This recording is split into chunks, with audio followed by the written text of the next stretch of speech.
Hi hello friends, welcome back to our channel. നമ്മൾ ഇനി വീഡിയോയിലൂടെ നോക്കാനായിട്ട് പോകുന്നത് നിങ്ങളുടെയും നിങ്ങളുടെ പേഴ്സൻ്റെയും ഇടയിൽ തടസ്സമായിട്ട് നിൽക്കുന്നത് എന്താണ് എന്നുള്ളൊരു കാര്യമാണ്. അപ്പോൾ വീഡിയോയിലേക്ക് പോകുന്നതിന് മുമ്പായിട്ട് ആദ്യമായിട്ടാണ് ഈ ഒരു ചാനൽ കാണുന്നതെങ്കിൽ ദയവായി സബ്സ്ക്രൈബ് ചെയ്തതിന് ശേഷം തുടർന്ന് വീഡിയോ കാണാനായിട്ട് ശ്രമിക്കുക. അതുപോലെ ഇതൊരു ജനറൽ റീഡിംഗ് ആണ്, ടൈംലെസ് ആണ്, ജനറൽലെസ് ആണ്. എപ്പോഴാണോ നിങ്ങൾ ഈ ഒരു വീഡിയോ കാണുന്നത് ആ ഒരു സമയം മുതൽ നിങ്ങൾക്ക് ഇത് റെസിനേറ്റ് ആയി തുടങ്ങുന്നതായിരിക്കും. ഇതിൽ വരുന്ന ക്ലൂസ്, സിറ്റുവേഷൻസ്, എനർജീസ് ഇതെല്ലാം നിങ്ങളുമായിട്ട് റെസിനേറ്റ് ചെയ്യുന്നുണ്ടെങ്കിൽ ഇതൊരു ഗൈഡൻസ് മെസ്സേജ് മാത്രമായിട്ട് എടുക്കുക. ഇനി റെസിനേറ്റ് ചെയ്യുന്നില്ല എങ്കിൽ വിട്ടേക്കുക. ഫോഴ്സ്ഫുള്ളി റെസിനേറ്റ് ചെയ്യാതിരിക്കുക. പോസിറ്റീവായിട്ട് തിങ്ക് ചെയ്യുക. നല്ലൊരു റീഡിങ് കിട്ടാൻ വേണ്ടിയിട്ട് പ്രാർത്ഥിക്കുക. ഓക്കെ, അപ്പോൾ ഇതാണ് നിങ്ങൾക്ക് കിട്ടിയിരിക്കുന്ന ഒരു സ്പ്രെഡ്. അപ്പോൾ നമ്മളിവിടെ നോക്കുമ്പോൾ തന്നെ നമുക്ക് മനസ്സിലാക്കാനായിട്ട് സാധിക്കുന്നത്, ഇപ്പോൾ നിങ്ങളുടെ ഒരു പ്രസന്റ് എനർജി, ഒരു പ്രസന്റ് സിറ്റുവേഷൻ നോക്കുകയാണെങ്കിൽ നിങ്ങളൊരു ഐസൊലേഷൻ എനർജിയിലാണ് ഉള്ളതെന്നാണ് മനസ്സിലാകുന്നത്. അതായത് ഇപ്പോൾ നിങ്ങൾ ഒറ്റപ്പെട്ട് നിൽക്കുന്ന ഒരവസ്ഥ, നിങ്ങൾ ചുറ്റും എങ്ങോട്ട് തിരിയണം, എന്ത് ചെയ്യണം എന്നൊന്നും അറിയാതെ, അതിപ്പോൾ റിലേഷൻഷിപ്പിൽ നിന്ന് ബ്രേക്കപ്പ് ആയിട്ട് നോ കോണ്ടാക്റ്റിലോ സെപ്പറേഷനിലോ ഒക്കെ ആയിരിക്കാം, ഇല്ലെങ്കിൽ നിങ്ങൾ ഏറ്റവും നന്നായിട്ട് പ്രസന്റബിൾ ആയിട്ടിരുന്ന എന്ത് സിറ്റുവേഷൻ, ഇപ്പോൾ റിലേഷൻഷിപ്പായിട്ട് നിങ്ങളുടെ പേഴ്സൻ്റെ അടുത്താകട്ടെ, എന്താണെങ്കിലും, അല്ലെ ഫാമിലിയിലായിക്കോട്ടെ, ആ പ്രസന്റ് ആയിട്ടിരുന്ന സിറ്റുവേഷനിൽ പ്രശ്നങ്ങൾ വന്നിട്ട് നിങ്ങൾ കുറേ നിങ്ങളുടേതായ ഒരു ആളുകളുടെ ഇടയിൽ തന്നെ നിങ്ങൾ ഒറ്റപ്പെട്ടു പോയ ഒരു അവസ്ഥയാണ് നമുക്കിവിടെ കാണാൻ സാധിക്കുന്നത്. ഐസൊലേഷനിൽ ഇരിക്കുകയാണ് എന്നുള്ളതാണ്. അപ്പോൾ നിങ്ങൾക്ക് ഈ ഒരു സമയം എന്ന് പറഞ്ഞാൽ സ്വയം മനസ്സിലാക്കാനുള്ള ഒരു സമയമാണ്. അതുകൊണ്ട് തന്നെ നിങ്ങൾ ആ ഒരു ഒറ്റപ്പെട്ട് നിൽക്കുന്ന സമയത്ത് നിങ്ങളെ തന്നെ മനസ്സിലാക്കിയെടുക്കാനും നിങ്ങളുടെ ചുറ്റുമുള്ള ആളുകളെയും മനസ്സിലാക്കാനായിട്ട് ശ്രമിക്കുക.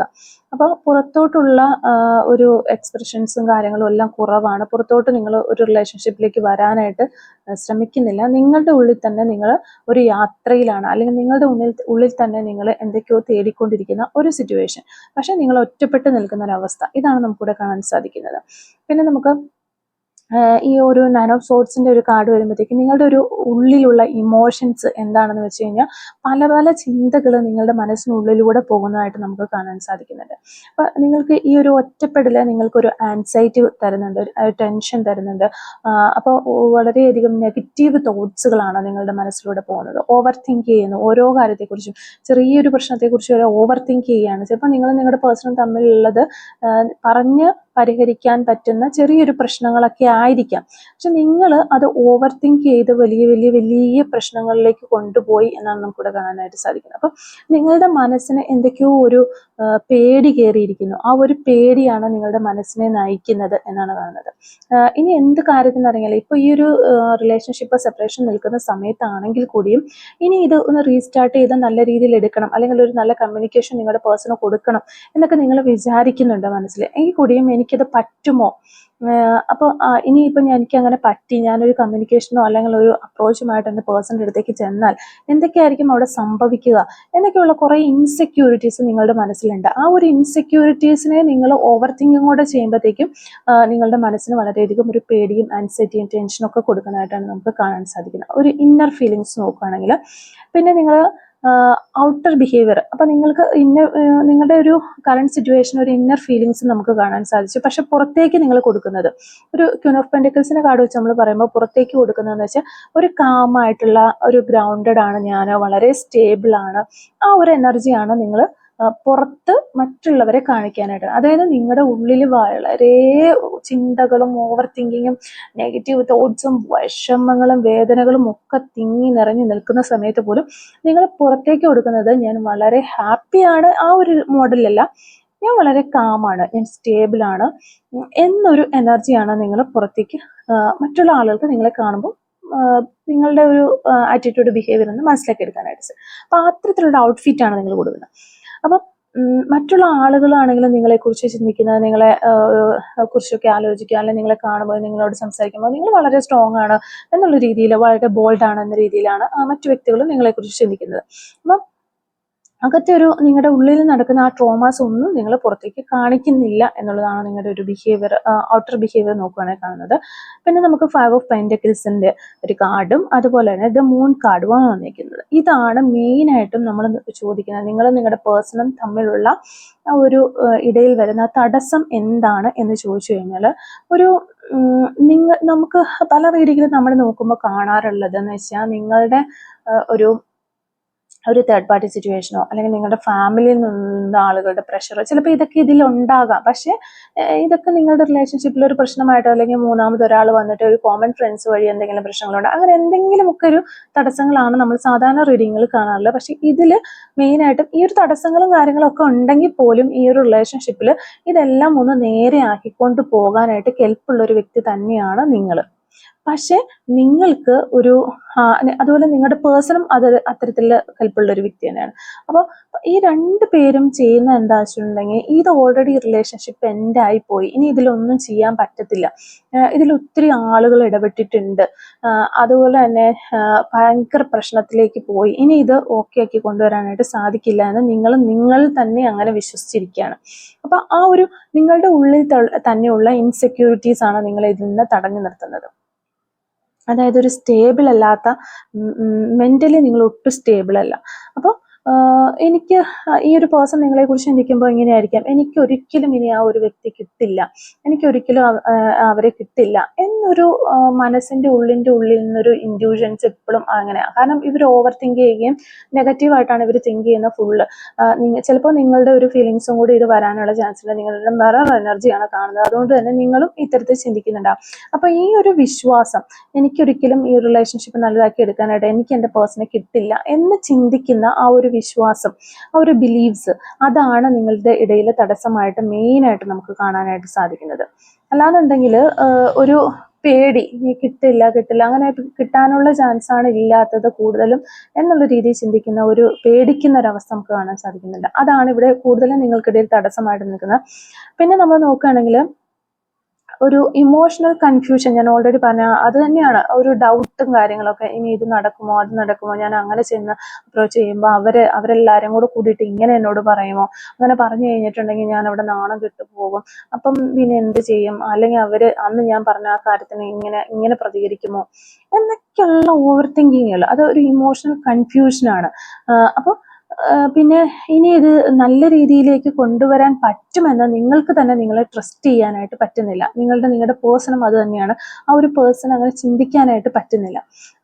പിന്നെ ഒരു വളരെ ടെൻഷനും ആൻസൈറ്റി ഉള്ളത് കൊണ്ട് തന്നെ അവർക്കൊരു ഭയങ്കര അധികം ഒരു പേടി അവരുടെ മനസ്സിനുണ്ട്. അപ്പൊ ആ ഒരു ഭയമാണ് അവരുടെ മനസ്സിനെ ഷേപ്പ് ചെയ്ത് വെച്ചിരിക്കുന്നത്, അതിൻ്റെ ഉള്ളിൽ ഫുൾ അതാണ്. അപ്പൊ ആ ഒരു ഭയത്തിൽ നിന്ന് വരുന്ന ഒരു ഇമോഷണൽ സ്റ്റെബിലിറ്റി ഇല്ലാത്ത അവസ്ഥ, അതുപോലെ തന്നെ സെൽഫ് ഡൗട്ട് തോന്നുക, പിന്നെ ഒരു വിശ്വാസമില്ലായ്മ, ഒന്നിലും ഒരു വിശ്വാസമില്ലായ്മ, ഇതൊക്കെയാണ് നിങ്ങളുടെ ഈ ഒരു റിലേഷൻഷിപ്പ്. ഇപ്പൊ നിങ്ങൾ രണ്ടുപേരും വിചാരിച്ചു കഴിഞ്ഞാൽ ഈ ഒരു റിലേഷൻഷിപ്പ് ഓക്കെ ആക്കി എടുത്തു കൊണ്ടുവരാവുന്നതേ ഉള്ളൂ. അല്ലെങ്കിൽ നിങ്ങളുടെ പേഴ്സൺ വിചാരിച്ചു കഴിഞ്ഞാൽ, അല്ലെങ്കിൽ നിങ്ങൾ ഒരാൾ വിചാരിച്ചാലും ഇത് ഓക്കെ ആകാവുന്ന കാര്യങ്ങളെ ഇതിനകത്തുള്ളൂ എന്നാണ് നമുക്ക് കാണാൻ സാധിക്കുന്നത്. അപ്പൊ അത് പക്ഷെ നിങ്ങളുടെ ഒരു മനസ്സിന്റെ ബലക്കുറവെന്ന് വേണമെങ്കിൽ പറയാം, അല്ലെങ്കിൽ മനസ്സിന്റെ പക്വതയില്ലായ്മ, അല്ലെങ്കിൽ മനസ്സിനുള്ളൊരു സ്റ്റെബിലിറ്റി ഇല്ലായ്മ, ഇതൊക്കെ കൊണ്ടാണ് ഇത് ഒരു തടസ്സം, അതാണ് നിങ്ങളുടെ രണ്ടുപേരുടെയും റിലേഷൻഷിപ്പിന്റെ നടുവിൽ ഒരു തടസ്സമായിട്ട് നിൽക്കുന്നത് എന്നുള്ളതാണ് നമുക്ക് കാണാനായിട്ട് സാധിക്കുന്നത്. പിന്നെ നമുക്കിവിടെ 3 ഓഫ് സോർഡ്സിന്റെ ഒരു കാർഡ് വരുന്നത്, നിങ്ങളുടെ പേഴ്സന്റെ ഒരു പാസ്റ്റിൽ ഉണ്ടായിട്ടുള്ള ഒരു ഹാർട്ട് ബ്രേക്ക്, അല്ലെങ്കിൽ ഒരു പാസ്റ്റിലെ റിലേഷൻഷിപ്പിൽ അവരാരെങ്കിലും ചീറ്റ് ചെയ്തിട്ട് പോയതോ അങ്ങനെ എന്തോ ഒരു ഹാർട്ട് ബ്രേക്ക് ഉണ്ടായിട്ടുണ്ട്. അതിൽ അവർക്ക് ഒരു ശക്തമായ വേദനയുണ്ട്, അല്ലെങ്കിൽ ആ ഒരു വേദന, ആ ഒരു വ്യക്തിയുടെ ഇടപെടലുകൾ, ആ ഒരു കാര്യങ്ങൾ, അവരുടെ ബിഹേവിയർ, ക്യാരക്ടർ, ഇതൊക്കെ വെച്ചിട്ടാണ് ഇപ്പോൾ ഉള്ള ഈ ഒരു റിലേഷൻഷിപ്പിനെയും അവർ വിലയിരുത്തുന്നത് എന്നാണ് നമുക്ക് കാണാൻ സാധിക്കുന്നത്. അപ്പൊ ആ പഴയ ഇമോഷണൽ വൂണ്ടാണ് ഈ ഒരു പേഴ്സണ് ഈ ഒരു റിലേഷൻഷിപ്പിൽ ഗ്രോത്ത് ചെയ്യാനോ, അല്ലെങ്കിൽ ഈ ഒരു പേഴ്സണ് തന്നെ ഒരു പേഴ്സണൽ ഗ്രോത്തിലേക്ക് വരാനോ സാധിക്കാത്തത് എന്നാണ് കാണുന്നത്. ആ ഒരു വൂണ്ട് പൂർണ്ണമായിട്ടും ഇപ്പോഴും വളരെ ആക്റ്റീവായിട്ട് ആ ഒരു പേഴ്സന്റെ മനസ്സിലുണ്ട് എന്നാണ് കാണുന്നത്. ഇവര് ഈ ഒരു റിലേഷൻഷിപ്പ്, ആ ഒരു പണ്ടുണ്ടായിരുന്ന പാസ്റ്റിലെ റിലേഷൻഷിപ്പും കൂടെ വെച്ചിട്ട് കമ്പയർ ചെയ്യുകയും അതിനകത്ത് ഉണ്ടായിട്ടുള്ള സിറ്റുവേഷൻസും സംസാരങ്ങളും ഒക്കെ ഇതിലേക്കും കമ്പയർ ചെയ്ത് രണ്ടും കൂടെ ആ ഒരു വേദന, പഴയത് വന്നതുപോലെ ഇതുമാകുമോ എന്നുള്ള ആ ഒരു ഇതിലേക്ക് കൊണ്ടുവരുന്നവർ, പാസ്റ്റിലെ ഒരു ഇൻഫ്ലുവൻസസ് ഇതിലേക്ക് കയറി വരുന്നുണ്ട്. അതും ഇതിനൊരു തടസ്സമായിട്ട് നിൽക്കുന്നു, ഈ റിലേഷൻഷിപ്പ് സ്മൂത്ത് ആയിട്ട് പോകാതിരിക്കാനൊരു തടസ്സം എന്നാണ് നമുക്ക് കാണുന്നത്. പിന്നെ നമ്മളിവിടെ നെക്സ്റ്റ് വരുന്നത് 8 ഓഫ് സോർഡ്സിന്റെ ഒരു കാർഡാണ്. അപ്പോൾ സ്വന്തമായിട്ടും ഈ നോക്കിക്കഴിഞ്ഞു കഴിഞ്ഞിട്ടുണ്ടെങ്കിൽ ഇവർ സ്വന്തമായിട്ട് ഇവർ തന്നെ സൃഷ്ടിച്ച ഒരു മെന്റൽ കേജ് എന്ന് വേണമെങ്കിൽ നമുക്ക് പറയാം. മനസ്സിനെ അവർ ഒരു വേലി കെട്ടി തിരിച്ച് ഇതിനകത്ത് നിർത്തിയിരിക്കുകയാണ്. അതായത് പുറത്തുനിന്നുള്ള നല്ല നല്ല കാര്യങ്ങൾ അല്ല പുസ്തകങ്ങൾ വായിച്ചിട്ടോ ആളുകളുടെ അഭിപ്രായങ്ങൾ എടുത്തിട്ടോ അങ്ങനെ ഒന്നും ഇവരുടെ മനസ്സിലേക്ക് ഇതൊന്നും എടുക്കത്തില്ല. ഇവരുടേതായ കുറെ ഓവർ തിങ്കിങ്ങുകളും കാര്യങ്ങളും പാസ്റ്റിലെ കുറെ കാര്യങ്ങളും എല്ലാം വെച്ചിട്ട് ഇവർ തന്നെ ഇവരുടെ മനസ്സിനെ ഒരു ലിമിറ്റ് ചെയ്ത് നിർത്തിക്കുകയാണ്. അവരുടെ മൈൻഡിൽ കുറേ ലിമിറ്റേഷൻസ് അവർ തന്നെ സെറ്റ് ചെയ്ത് വെച്ചിരിക്കുകയാണ്. അപ്പൊ ആ ഒരു ലിമിറ്റേഷൻസ് അങ്ങനെ സെറ്റ് ചെയ്ത് വെച്ചിരിക്കുന്നത് തന്നെ ഈ ഒരു റിലേഷൻഷിപ്പിനിടയിൽ ഒരു തടസ്സമാണ്. ആ ഒരു ലിമിറ്റേഷൻസ് ഒക്കെ ഒന്ന് എടുത്ത് മാറ്റിയാൽ മാത്രമാണ് അവർക്കൊരു കോൺഫിഡൻസ് ഉണ്ടാവുള്ളൂ. ഇപ്പൊ അവർക്കൊരു ഒട്ടൊരു കോൺഫിഡൻസ് ഇല്ലാത്ത അവസ്ഥയാണ്. കോൺഫിഡൻസ് ഇല്ല എന്ന് തന്നെ നമുക്ക് പറയാനാണ്. ഒരു ഡിസിഷൻ എടുക്കാൻ പറ്റുന്നില്ല, ഒരു സെൽഫ് റെസിസ്റ്റൻസ് ആയിട്ട് നിൽക്കാൻ പോലും, ആരെങ്കിലും എന്തെങ്കിലും ഒരു സിറ്റുവേഷനിൽ വന്ന ഒരു സെൽഫ് റെസിസ്റ്റന്റ് ചെയ്യാനുള്ള കഴിവ് പോലും ആ വ്യക്തിക്കില്ല. ആ ഒരു രീതിയിലേക്ക് മൈൻഡിനെ ലിമിറ്റേഷൻ ചെയ്ത് വളരെ ഒരു ചുരുക്കി ഇടുങ്ങിയ ഒരു അവസ്ഥയിലേക്ക് കൊണ്ടുവച്ചിരിക്കുകയാണ്. ഇതും ഈ ഒരു റിലേഷൻഷിപ്പിന്റെ ഇടയിൽ ഒരു തടസ്സമായിട്ട് നമുക്ക് പറയാനായിട്ട് സാധിക്കും. അപ്പോൾ യൂണിവേഴ്സിന്റെ ഭാഗത്തുള്ള ഒരു ഗൈഡൻസിലേക്ക് നമ്മൾ നോക്കുകയാണെങ്കിൽ ഇവിടെ നൈറ്റ് ഓഫ് പെന്റക്കിൾസ് അതാണ് നമുക്ക് പറഞ്ഞു തരുന്നത്. ഈ ഒരു തടസ്സങ്ങളെല്ലാം മാറ്റി പുതിയൊരു റിലേഷൻഷിപ്പ് നല്ല രീതിയിൽ റീസ്റ്റാർട്ട് ചെയ്ത് കൊണ്ടുവരണമെന്നുണ്ടെങ്കിൽ നിങ്ങൾ രണ്ടുപേരും ചെയ്യേണ്ടുന്ന ഒരു കാര്യം എന്ന് വെച്ച് കഴിഞ്ഞാൽ ഈ ഒരു റിലേഷൻഷിപ്പിൽ ഒരു സ്റ്റെപ്പ് എടുക്കാനായിട്ട് ഒരു ചെറിയ കാര്യം, ഈ റിലേഷൻഷിപ്പ് ഒക്കെ ആക്കാൻ വേണ്ടിയിട്ട് ഒരു ചെറിയ സ്റ്റെപ്പെങ്കിലും നിങ്ങൾ എടുക്കാനായിട്ട് ശ്രമിക്കുക. ആ ഒരു എടുക്കുന്ന അല്ലെങ്കിൽ എന്തെങ്കിലും ഒരു കാര്യം ചെയ്യുകയാണെങ്കിൽ അത് കണ്ടിന്യൂസ് ആയിട്ട് ചെയ്യാനായിട്ട് ശ്രമിക്കുക. അതിനൊരു ഫലം കാണും എന്നാണ് നമുക്കിവിടെ കാണുന്നത്. അതായത് വേഗത്തിൽ ഒന്നും നടക്കില്ല, അല്ലെങ്കിൽ വേഗത്തിൽ അത് നടന്ന് പെട്ടെന്ന് ഇത് സംഭവിക്കും, അങ്ങനെ കിട്ടില്ല എന്നാണ് പറയുന്നത്. സ്ലോ ആയിട്ടും വളരെ പേഷ്യൻസോടുകൂടിയും ഡിസിപ്ലിൻ ആയിട്ടും നിങ്ങൾ ഈ ഒരു റിലേഷൻഷിപ്പിനെ അപ്രോച്ച് ചെയ്യുക. അപ്പോൾ നിങ്ങൾക്ക് അത് നിങ്ങളുടെ കൈകളിലേക്ക് എത്തിച്ചേരുമെന്ന്. ആദ്യം തന്നെ നിങ്ങൾ കാമാവുക എന്നാണ് ഇവിടെ യൂണിവേഴ്സ് പറയുന്നത്. വളരെയധികം ആൻസൈറ്റിയും ടെൻഷനും ഒക്കെ ഉള്ളതായിട്ട് കാണുന്നുണ്ട് ഈ റിലേഷൻഷിപ്പിനകത്ത് തന്നെ. പിന്നെ നമുക്ക് നിങ്ങൾ മനസ്സിലാക്കേണ്ട കുറെ കാര്യങ്ങളുണ്ട്. ഈ ഒരു 10 ഓഫ് വാൻഡ്സ് അതാണ് പറഞ്ഞത്. നിങ്ങളൊരു ശരിക്കും പറഞ്ഞു കഴിഞ്ഞാൽ ഈ ഓവർ തിങ്കിങ്ങും ടെൻഷനും എല്ലാം കൊണ്ട് അതല്ലാതെ തന്നെ നിങ്ങൾക്ക് ഒത്തിരി റെസ്പോൺസിബിലിറ്റീസ് ഉണ്ട്. ഇതെല്ലാം ഒരു നിങ്ങളുടെ ചുമലിൽ നിങ്ങൾ ചുമന്ന് നിൽക്കുന്നതായിട്ട് റെസ്പോൺസിബിലിറ്റീസ് ഓവർലോഡലായിട്ടാണ് നമുക്ക് കാണാനായിട്ട് പറ്റുന്നത്. ഇമോഷനും സ്ട്രെസ്സും ഗിൽറ്റ് പ്രഷർ ഇതെല്ലാം നിങ്ങൾക്കുണ്ട്. അപ്പൊ ഇതെല്ലാം ഒന്ന് റിലീസ് ചെയ്തിട്ട് നിങ്ങൾക്കും നിങ്ങളുടെ പേഴ്സണും നിങ്ങളുടെ ഈ റിലേഷൻഷിപ്പിന്റെ മൊത്തത്തിലൊരിത് നോക്കുമ്പോഴത്തേക്കും നിങ്ങൾ വളരെ തളർന്ന് നിൽക്കുന്ന ഒരു സ്റ്റേജാണ് ഈ റിലേഷൻഷിപ്പ് തന്നെ. കാരണം ഇത് ഒത്തിരി ഇമോഷണൽ സ്ട്രെസ് പ്രഷർ ഗിൽറ്റ് കോൺഫ്ലിക്ട്സുകൾ ഇതെല്ലാം വന്നിട്ട് വളരെ ബുദ്ധിമുട്ടി നിൽക്കുന്ന ഒരു സ്റ്റേജാണ്. അപ്പൊ ഇതെല്ലാം ഒന്ന് റിലീസ് ചെയ്തിട്ട് ഒരു ഹീലിംഗ് പ്രോസസ്സിലേക്ക് പോകണം. അതാണ് ഇവിടെ അത്യാവശ്യം വേണ്ടത്. അപ്പൊ അവിടെ ഒരു മാറ്റം ഉടനെ കാണാം. ഇനിയിപ്പോൾ നിങ്ങളാണ് ഈ റീഡിങ് കാണുന്നതെങ്കിൽ നിങ്ങൾ സ്വയമേ നിങ്ങൾക്കുള്ള ആ ബുദ്ധിമുട്ടുകളും കാര്യങ്ങളും എല്ലാം വിട്ടുകളയാനായിട്ട് ശ്രമിക്കാം. അതിനുശേഷം റിലീസായിട്ടൊന്ന് കാമായിട്ടിരിക്കാനായിട്ട് ശ്രമിക്കുക. അപ്പോൾ നിങ്ങൾക്ക് അടുത്തൊരു സ്റ്റെപ്പ് എടുത്ത് മുന്നോട്ട് പോകേണ്ടത് എങ്ങനെയാണ് എന്നതിനെക്കുറിച്ചൊരു ധാരണ തനിയെ വരും. അതാണ് നമുക്കിവിടെ പറയാൻ പറ്റുന്നത്. ടെമ്പറൻസ് കാർഡ് എന്ന് പറഞ്ഞു കഴിഞ്ഞാൽ ഈ ഇമോഷണൽ ബാലൻസ് ആണ് നിങ്ങൾക്ക് ആവശ്യം. അതിന് വേണ്ടിയിട്ട് പരിശ്രമിക്കുക എന്ന് യൂണിവേഴ്സ് പറയുന്നുണ്ട്. അതുവഴി നിങ്ങൾക്കൊരു ഇന്നർ പീസ് വരും. ഇതെല്ലാം വന്നെങ്കിൽ ആദ്യം നമുക്ക് വേണ്ടത് ഒരു പേഷ്യൻസ് ആണ്. ആ പേഷ്യൻസോടുകൂടി നിങ്ങൾ കാര്യങ്ങൾ കൈകാര്യം ചെയ്യാനായിട്ട് ശ്രമിക്കുക. ഒരു ഹർബറി ആയിട്ട് കാര്യങ്ങളെ അപ്രോച്ച് ചെയ്യുന്നത് നിർത്തുക. ഒരു എല്ലാത്തിനും ഒരു സമയമുണ്ട് എന്നുള്ളൊരു കാര്യം നിങ്ങൾ ആദ്യം തന്നെ അക്സെപ്റ്റ് ചെയ്യാനായിട്ട് പഠിക്കുക. ഒരു ഹീലിംഗ് കീ നമുക്ക് അത്യാവശ്യമാണ്. ആ ഒരു ഹീലിംഗ് പ്രോസസ്സിലൂടെ നിങ്ങൾ കടന്നു പോകേണ്ടത് അത്യാവശ്യമാണ്. അങ്ങനെ കടന്നു പോകുമ്പോൾ എല്ലാം റിലീസായിട്ട് ഒരു മാറ്റം നിങ്ങളുടെ ലൈഫിൽ ഉണ്ടാകും എന്നാണ് കാണുന്നത്. പിന്നെ നമുക്ക് ലാസ്റ്റ് വന്നിരിക്കുന്ന കാർഡ് എന്ന് പറഞ്ഞാൽ ഏസ് ഓഫ് കപ്സ് ആണ്. അപ്പോൾ ഇനി എന്തൊക്കെ പോസിബിലിറ്റീസ് ആണ് ഈ ഒരു ഹീലിംഗിലൂടെ നിങ്ങൾക്ക് കിട്ടുക എന്ന് ചോദിച്ചു കഴിഞ്ഞാൽ ഫ്യൂച്ചറിൽ ഒരു ഫ്രഷ് ഇമോഷണൽ ബിഗിനിങ് നിങ്ങൾക്ക് ഉണ്ടാകും. അപ്പോൾ ഈ ഒരു റിലേഷൻഷിപ്പിന്റെ തടസ്സങ്ങൾ മാറി നിങ്ങളൊരു റീയൂണിയനിലേക്ക് വരും.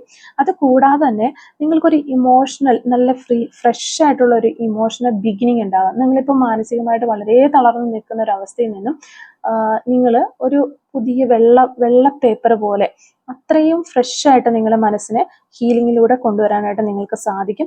അപ്പോൾ ഒരു സ്വന്തമായിട്ട് സെൽഫ് ലവ് ചെയ്യുക, അത് നിങ്ങളെ ഉയരങ്ങളിൽ എത്തിക്കും. അതുപോലെ പേഴ്സണൽ ഹാർമണി ആൻഡ് പീസ് എന്ന് പറയുന്ന ഒരു സംഭവമുണ്ട്. അതായത് നമ്മളിൽ തന്നെ എൻജോയ് ചെയ്യുക. അതായത് നമ്മൾ കോംപ്ലിമെന്റ്സ് കൊടുക്കുക, അല്ലെങ്കിൽ നമ്മളുടേതായ കാര്യം സെൽഫ് കെയർ ചെയ്യുക. നമ്മൾക്കൊരു സമാധാനം ഉണ്ടാക്കിയെടുക്കാനായിട്ട് നമ്മൾ ശ്രമിക്കുക. അപ്പോൾ അങ്ങനെയൊക്കെ ചെയ്യുന്ന ടൈമിൽ നമ്മൾക്കൊരു ആത്മവിശ്വാസം, ഒരു കോൺഫിഡൻസ് ഉണ്ടാകും. ആ ഒരു കോൺഫിഡൻസിൽ നിന്ന് നിങ്ങൾക്ക് ഒരു സ്റ്റെപ്പ് എടുത്ത് മുന്നോട്ട് പോകാനും ഒരു പേഴ്സണൽ ഗ്രോത്ത് ഉണ്ടാകും. ആ ഒരു പേഴ്സണൽ ഗ്രോത്ത് വഴി നിങ്ങളുടെ റിലേഷൻഷിപ്പിലും ഗ്രോത്ത് ഉണ്ടാക്കാനായിട്ട് നിങ്ങൾക്ക് സാധിക്കും. കൂടുതലായിട്ടും യൂണിവേഴ്സിന്റെ ഭാഗത്ത് നിന്ന് വരുന്ന ഒരു ഗൈഡൻസ് എന്ന് പറയുന്നത് ആ പാസ്റ്റിൽ നടന്ന കുറേ കാര്യങ്ങളുണ്ട്, ആ ഒരു ബാഗേജ് നിങ്ങൾ റിലീസ് ചെയ്യുക എന്ന് പറയുന്നുണ്ട്. പിന്നെ ഈ ഒരു പ്രസന്റിലെ സിറ്റുവേഷനിലാണെങ്കിൽ കൂടി, അല്ല പാസ്റ്റിലെ സിറ്റുവേഷൻ ആണോ എന്ന് എനിക്കറിയില്ല കറക്റ്റായിട്ട്, എന്താണെങ്കിലും കുറച്ച് ഹാർട്ട് ബ്രേക്ക് ആയിട്ടുള്ള കാര്യങ്ങൾ നിങ്ങളോട് അല്ലെങ്കിൽ നിങ്ങളുടെ പേഴ്സണോട് ആരൊക്കെയോ പെരുമാറിയിട്ടുണ്ട്. ആ ഒരു കാര്യങ്ങളൊക്കെ ഫൊർഗീവ് ചെയ്ത് കളയാനായിട്ട് ശ്രമിക്കുക. ഹൃദയം കുറച്ചും കൂടി ഓപ്പൺ ആക്കാനായിട്ട് ശ്രമിക്കുക, ഓപ്പൺ ആയിട്ട് ചിന്തിക്കാനായിട്ട് ശ്രമിക്കുക. അപ്പോൾ നിങ്ങൾക്ക് ഒരു സെൽഫ് കോൺഫിഡൻസ് റീബിൽഡ് ചെയ്തെടുക്കാനായിട്ട് സാധിക്കും. അങ്ങനെ പുതിയൊരു തലത്തിലേക്ക് നിങ്ങളുടെ റിലേഷൻഷിപ്പിനെ കൊണ്ടുപോകാനായിട്ട് നിങ്ങൾക്ക് സാധിക്കും എന്നുള്ളതാണ്. അപ്പോൾ നമ്മൾ ശരിക്കും ഇതിനകത്ത് തടസ്സങ്ങൾ എല്ലാം തന്നെ നമുക്ക് മനസ്സിലായിട്ടുണ്ട്. നമ്മൾ അത് തന്നെയാണ് നോക്കിയതും. നിങ്ങളുടെ പേഴ്സണിന്റെ ഇടയിൽ വരുന്ന തടസ്സമായിട്ട് നിൽക്കുന്ന കാര്യങ്ങൾ എന്തൊക്കെയാണെന്ന്. അപ്പം ഈ ഒരു ഇത് ശരിക്കും ഞാൻ പറഞ്ഞ ഈ എനർജീസ് രണ്ടു പേർക്കും ഒരേപോലെ തോന്നുന്നു. അതായത് ഈ ഒരു സെയിം കാര്യങ്ങൾ നിങ്ങളുടെ പേഴ്സണൽ ലൈഫിൽ നടക്കുന്നുണ്ട്, നിങ്ങളുടെ ലൈഫിൽ നടക്കുന്നുണ്ട്. അപ്പം നിങ്ങളിൽ ആരെങ്കിലും ഒരാള് ഈ പറഞ്ഞതുപോലെ ഹീലിങ്സിലേക്കോ അല്ലെങ്കിൽ ഈ യൂണിവേഴ്സ് നൽകിയിരിക്കുന്ന ഗൈഡൻസോ ഫോളോ ചെയ്താലും ഈ ഒരു റിലേഷൻഷിപ്പിന്റെ തടസ്സങ്ങൾ മാറിപ്പോകാനുള്ള ചാൻസ് നമ്മളിവിടെ കാണുന്നുണ്ട്. അപ്പോൾ ഇത്തരം കാര്യങ്ങളാണ് ഈ ഒരു റീഡിങ്ങിൽ നിന്ന് നമുക്ക് മനസ്സിലാക്കാനായിട്ട് സാധിച്ചിട്ടുള്ളത്. അപ്പോൾ ഈ ഒരു റീഡിങ്ങുമായിട്ട് റിലേറ്റ് ചെയ്ത് വരുന്ന കുറച്ച് ക്ലൂസും കൂടി നമുക്കൊന്ന് നോക്കാം. Clues related to this reading. Okay, clues related to this reading. Okay, clues related to this reading. Okay, first clue നമുക്ക് കിട്ടുന്നത് 2 വീക്സ് എന്ന് പറയുന്ന ഒരു പോസിബിലിറ്റിയാണ് നമുക്കിവിടെ കിട്ടുന്നത്. അതുപോലെ യു ക്യാൻ ട്രസ്റ്റ് എന്ന് പറയുന്ന ഒരു ക്ലൂ നമുക്കിവിടെ കിട്ടുന്നുണ്ട്. ക്രേസി ആയിരിക്കാം നിങ്ങളോ അല്ലെങ്കിൽ നിങ്ങളുടെ പേഴ്സണോ ഒക്കെ എന്ന് വിചാരിക്കുന്നു. ഇടുക്കി ജില്ലയിൽ നിന്നുള്ള വ്യക്തികളായിരിക്കാം നിങ്ങളോ നിങ്ങളുടെ പേഴ്സൺ, അല്ലെങ്കിൽ ഇടുക്കി ജില്ലയ്ക്ക് നിങ്ങളുടെ ഈ ഒരു റിലേഷൻഷിപ്പുമായിട്ട് എന്തെങ്കിലും ബന്ധമുണ്ടായിരിക്കാം. നമ്പർ 53 നമുക്കിവിടെ കിട്ടുന്നുണ്ട്. ഫോളോ ന്യൂ ട്രെൻഡ് ഒക്കെ ഫോളോ ചെയ്യുന്ന വ്യക്തികളാകാനുള്ള ചാൻസ് ഉണ്ട്. എറണാകുളം ജില്ല നമുക്കിവിടെ കിട്ടുന്നുണ്ട്. സോഷ്യൽ വർക്കർ എന്ന് പറയുന്നൊരു ക്ലൂ കിട്ടുന്നു. നമ്പർ 12 നമുക്കിവിടെ കിട്ടുന്നുണ്ട്. 6 days എന്ന് പറയുന്നൊരു പോസിബിലിറ്റി നമുക്കിവിടെ കിട്ടുന്നുണ്ട്. നമ്പർ 1 കിട്ടുന്നുണ്ട്. ടീ ലവേഴ്സ്, ചായ ഒത്തിരി ഇഷ്ടപ്പെടുന്ന വ്യക്തികളാകാൻ ചാൻസ് ഉണ്ട്. ഫ്ലവേഴ്സിന് ഈ ഒരു റിലേഷൻഷിപ്പുമായിട്ട് എന്തെങ്കിലും ബന്ധം ഉണ്ടായിരിക്കാം. ലെറ്റേഴ്സ് എൽ നമുക്കിവിടെ കിട്ടുന്നുണ്ട്. ഓക്കെ, ടാറ്റു ആർട്ട്, കൈകളിലോ മറ്റൊക്കെ ടാറ്റു ആർട്ട് ചെയ്തിട്ടുള്ള അല്ലെങ്കിൽ ടാറ്റു ആർട്ട് ചെയ്യാനായിട്ട് ആഗ്രഹമുള്ള വ്യക്തികളൊക്കെ ആയിരിക്കാം. 1996 എന്ന് പറയുന്ന ഒരു വർഷം നമുക്കിവിടെ കിട്ടുന്നുണ്ട്. ഹെൽത്ത് ഇഷ്യൂസ്, ഈ ഒരു സമയത്ത് ഏതെങ്കിലും തരത്തിലുള്ള ഹെൽത്ത് ഇഷ്യൂസ് അനുഭവിക്കുന്ന വ്യക്തികളായിരിക്കാം. 1988 എന്ന് പറയുന്ന ഒരു വർഷം കിട്ടുന്നുണ്ട്. തൃശ്ശൂർ ജില്ലയിൽ നിന്നുള്ള ആളുകളാകാനുള്ള ചാൻസ് ഉണ്ട്. Mole on right hands, right സൈഡിലെ കയ്യിൽ മറുകളുള്ള വ്യക്തികളായിരിക്കാം നിങ്ങളോ നിങ്ങളുടെ പേഴ്സണോ. ലെറ്റർ ടി നമുക്കിവിടെ കിട്ടുന്നുണ്ട്. അതുപോലെ വൈറ്റ് ബട്ടർഫ്ലൈസ്, ഈ ഒരു സമയത്ത് വൈറ്റ് ബട്ടർഫ്ലൈസ് ഒക്കെ നിങ്ങൾ പലപ്പോഴും കാണുന്നുണ്ടായിരിക്കാം. 2005 എന്ന് പറയുന്നൊരു വർഷം കിട്ടുന്നുണ്ട്. 11 എന്ന് പറയുന്നൊരു ഏഞ്ചൽ നമ്പർ നമുക്കിവിടെ കിട്ടുന്നുണ്ട്. 1984 എന്ന് പറയുന്നൊരു വർഷം കിട്ടുന്നുണ്ട്. ഏപ്രിൽ മന്ത് ആണ് നമുക്കിവിടെ ലാസ്റ്റ് ആൻഡ് ഫൈനൽ ക്ലൂ ആയിട്ട് കിട്ടിയിട്ടുള്ളത്. അപ്പോൾ ഇത്തരം ക്ലൂസ് ആണ് ഈ ഒരു റീഡിങ്ങുമായിട്ട് റിലേറ്റ് ചെയ്ത് നമുക്ക് കിട്ടിയിട്ടുള്ളത്. അപ്പോൾ ഈ ഒരു ക്ലൂസും റീഡിങ്ങും ഒക്കെ നിങ്ങളുമായിട്ട് റെസിനേറ്റ് ചെയ്യുന്നുണ്ടെങ്കിൽ തീർച്ചയായിട്ടും കമന്റ് വഴി അറിയിക്കാനായിട്ട് ശ്രമിക്കുക. അതുപോലെ തന്നെ റീഡിങ് നിങ്ങൾക്ക് ഇഷ്ടമാവുകയാണെങ്കിൽ തീർച്ചയായിട്ടും ലൈക്ക് ചെയ്യുക, മറക്കാതെ സബ്സ്ക്രൈബ് ചെയ്ത് സപ്പോർട്ട് ചെയ്യുക. Thank you for watching.